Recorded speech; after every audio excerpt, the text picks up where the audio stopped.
An armored fighting vehicle is a combat vehicle, protected by strong armor and generally armed with weapons, which combines operational mobility, tactical offensive, and defensive capabilities. AFVs can be wheeled tracked.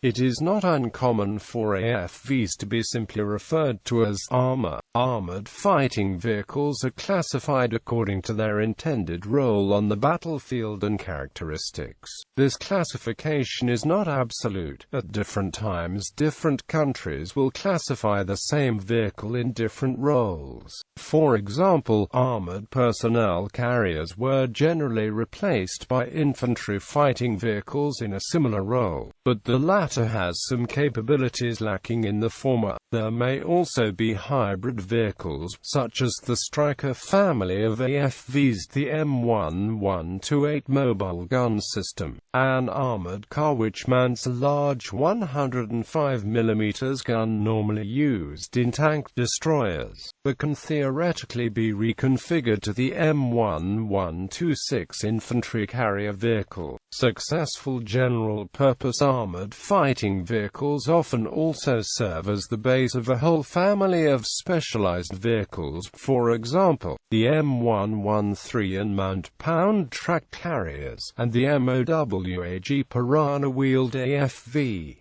Evolution of AFVs. The AFV classification did not exist prior to the key innovations leading to the invention of the internal combustion engine, armor plating, the continuous track, and the advent of armored warfare in the 20th century. History. Modern armored fighting vehicles are the realization of an ancient concept, that of providing troops with mobile protection and suppressive firepower. War machines with rudimentary armor have been used in battle for millennia. These designs historically struggled between the paradox of exposed mobility, effective firepower, and cumbersome protection. Ancient and post-classical development of the siege machine. Siege engines, such as battering rams and trebuchets, would often be armored in order to protect the crews from the defenders. Heliopolis was the largest and most powerful siege tower ever erected during the Siege of Rhodes. The city defenders' superior defenses and firepower stalemated the attacking army, which were being slaughtered, denied mobility, and unable to mount an effective countermeasures.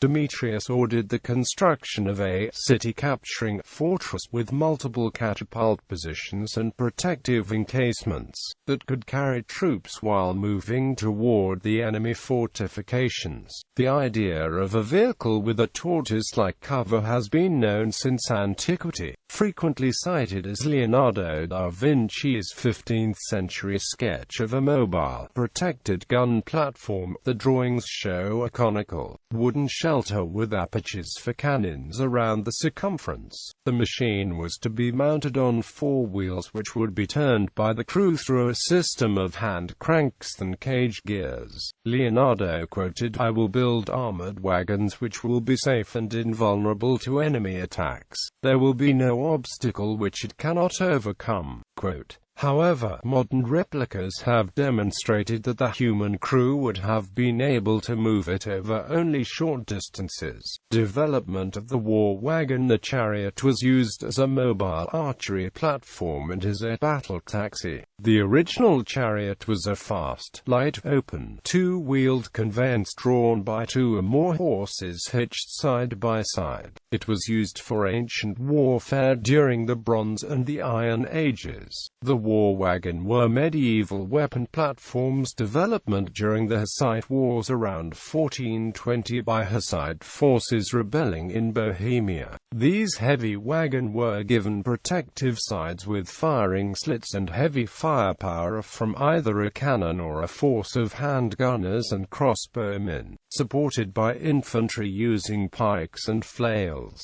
Heavy arquebuses mounted on wagons were called arquebusier crock. These carried a ball of about 3.5 ounces. Late modern history. Pre-World War's AFVs. The first modern AFVs were armored cars, dating back virtually to the invention of the motor car. The Motor Scout was designed and built by British inventor F.R. Sims in 1898. It was the first armed petrol engine-powered vehicle ever built. The vehicle was a Dion-Baton quadricycle with a mounted Maxim machine gun on the front bar. An iron shield in front of the car protected the driver. Development of the armored car. The first armored car was the Sims Motor War car, designed by Sims and built by Vickers, Sons and Amp Maxim in 1899.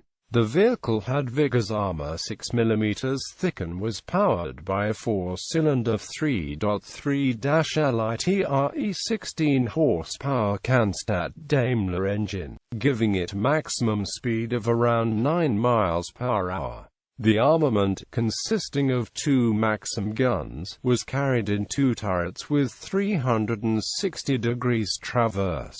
Another early armored car of the period was the French Charon, tracked.It 1902, presented at the Salon de l'Automobile et du Cycle in Brussels on 8 March 1902. The vehicle was equipped with a Hotchkiss machine gun, and with 7 mm armor for the gunner. Armored cars were first used in large numbers on both sides during World War I as scouting vehicles which offered armored protection to the crew. World War I AFV's development of the tank. The development of the AFV took a great leap forward during World War I, when the tracked tank was developed by Britain and France to break the stalemate on the Western Front. The tank was envisioned as an armored machine that could cross ground under fire from machine guns and respond with fire from mounted guns. It was to move on caterpillar tracks to enable it to cross ground broken up by shell fire in trenches. In Great Britain, the Land Ships Committee was formed by the First Lord of the Admiralty, Winston Churchill, on 20 February 1915. The Director of Naval Construction for the Royal Navy, Eustace Tennyson Danecourt, was appointed to head the committee in view of his experience with the engineering methods it was felt might be required. The first design, Little Willie, ran for the first time in September 1915 and served to develop the form of the track, but an improved design, better able to cross trenches, swiftly followed, and in January 1916 the prototype, nicknamed Mother, was adopted as the design for future tanks. Production models of male tanks and females would go on to fight in history's first tank action at the Somme in September 1916. Great Britain produced about 2,600 tanks of various types during the war. In 1916, the French pioneered the use of a full 360 degrees rotation turret in a tank for the first time, with the creation of the Renault FD light tank, with the turret containing the tank's main armament. In addition to the traversable turret, another innovative feature of the FD was its engine located at the rear. This pattern, with the gun located in a mounted turret and the engine at the back, became the standard for most succeeding tanks across the world. The FD was the most numerous tank of the war. Over 3,000 were made by late 1918. Development of the troop transport. The tank proved highly successful, and as technology improved, it became a weapon that could cross large distances at much higher speeds than supporting infantry and artillery. The need to provide the units that would fight alongside the tank led to the development of a wide range of specialized AFVs, especially during the Second World War. The armored personnel carrier, designed to transport infantry troops troops to the front line, emerged towards the end of World War I. During the first actions with tanks, it had become clear that close contact with infantry was essential, so that ground won by the tanks could be secured. Troops on foot were vulnerable to enemy fire, but they could not be transported in the tank because of the intense heat and noxious atmosphere. In 1917, Lieutenant G.R. Rackham was ordered to design an armored vehicle that could fight and carry troops as supplies. The Mark 9 tank was built by Armstrong, Whitworth and Amp Co. Although just 3 vehicles were finished at the time of the armistice and only 34 were built in total. Interwar AFV's development of the tank at different tank classifications emerged in the interwar period. The tank kit was conceived as a mobile, 2-man model, mainly intended for reconnaissance. In 1925, Sir John Carden and Vivian Lloyd produced the first such design, the Carden-Lloyd tank kit. Tank kits saw use in the Italian Royal Army during the Italian invasion of Ethiopia, the Spanish Civil War, and almost every place Italian soldiers fought during World War II. The Imperial Japanese Army also used them for jungle warfare. World War II AFV's development of the self-propelled artillery. The British gun carrier Mark I was the first self-propelled artillery and was fielded in 1917. It was based on the first tank. The British Mark I carried a heavy field gun. The next major advance was the Birch gun developed for the Motorized Warfare Experimental Brigade. This mounted a field gun, capable of the usual artillery trajectories, on a tank-style chassis. During World War II, most nations developed self-propelled artillery vehicles. These had mounted guns on a tracked chassis and provide an armored superstructure to protect the gun and its crew. The first British-designed ship carried the 25 PDR gun howitzer, but in a mounting that severely limited the gun's performance. It was replaced by the more effective Sexton. The Germans created many examples of lightly armored self-propelled anti-tank guns using captured French equipment, their own obsolete light tank chassis, or X-Check chassis. These led to better protected tank destroyers, built on medium tank chassis such as the Jagd Panzer IV and Jagd Panther. Development of the anti-aircraft. The self-propelled anti-aircraft weapon debuted in World War I. The German 77mm anti-aircraft gun was truck-mounted and used to great effect against British tanks, and the British QF 3-inch 20 hundredweight was mounted on trucks for use on the Western Front. Although the Birch gun was a general-purpose artillery piece on an armored tracked chassis, it was capable of being elevated for anti-aircraft use. Vickers Armstrong developed one of the first SPAAGs based on the chassis of the Mk. E6-ton light tank Dragon medium Mark IV tractor, mounting a Vickers QF1 pom-pom gun of 40mm. The Germans fielded the SDKF Z10 quarters and 6 halves cargo half-tracks mounting single 20mm or 37mm AA guns by the start of the war.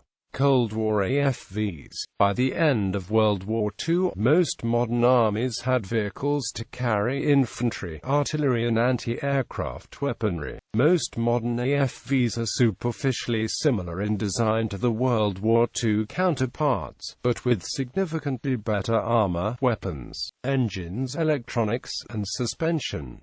The increase in the capacity of transport aircraft has allowed AFVs to be practically transported by air. Many armies are replacing some or all of the traditional heavy vehicles with lighter airmobile versions, often with wheels instead of tracks. Late modern history design armor. The level of armor protection between AFVs varies greatly. A main battle tank will normally be designed to take hits from other tank guns and anti-tank missiles, whilst light reconnaissance vehicles are often only armored just in case. Whilst heavier armor provides better protection, it makes vehicles less mobile, limits its air transportability, increases cost, uses more fuel and may limit the places it can go. For example, many bridges may be unable to support the weight of a main battle tank. A trend toward composite armor is taking place in place of steel. Composites are stronger for a given weight, allowing the tank to be lighter for the same protection as steel armor, or better protected for the same weight. Armor is being supplemented with active protection systems on a number of vehicles, allowing the AFV to protect itself from incoming projectiles. The level of protection also usually varies considerably throughout the individual vehicle too, depending on the role of the vehicle and the likely direction of attack. For example, a main battle tank will usually have the heaviest armor on the hull front and the turret, lighter armor on the sides of the hull and the thinnest armor on the top and bottom of the tank. Other vehicles, such as the MRAP family, may be primarily armored against the threat from IEDs and so will have heavy, sloped armor on the bottom of the hull. Weaponry varies by a very wide degree between AFVs. Lighter vehicles for infantry carrying, reconnaissance or specialist roles may have only a cannon and machine gun, whereas heavy self-propelled artillery will carry large guns, mortars or rocket launch. These weapons may be mounted on a pintle, affixed directly to the vehicle or placed in a turret or cupola. The greater the recoil a weapon on an AFV is, the larger the turret ring needs to be. A larger turret ring necessitates a larger vehicle. To avoid listing to the side, turrets are usually located at the center of the vehicle on vehicles that are capable of amphibious operations. Grenade launchers provide a versatile launch platform for a plethora of munitions including smoke, phosphorus, tear gas, illumination, anti-personnel, infrared and radar jamming rounds. Turret stabilization is an important capability because it enables firing on the move and prevents crew fatigue. Modern AFVs have primarily used either petrol or diesel piston engines. More recently, gas turbines have been used. Most early AFVs used petrol engines, as they offer a good power-to-weight ratio. However, they fell out of favor during World War II due to the flammability of the fuel. Most current AFVs are powered by a diesel engine. Modern technology, including the use of turbocharging, helped to overcome the lower power-to-weight ratio of diesel engines compared to petrol. Gas turbine engines offer a very high power-to-weight ratio and were starting to find favor in the late 20th century. However, they offer very poor fuel consumption, and as such some armies are switching from gas turbines back to diesel engines. The US M1 Abrams is a notable example of a gas turbine-powered tank.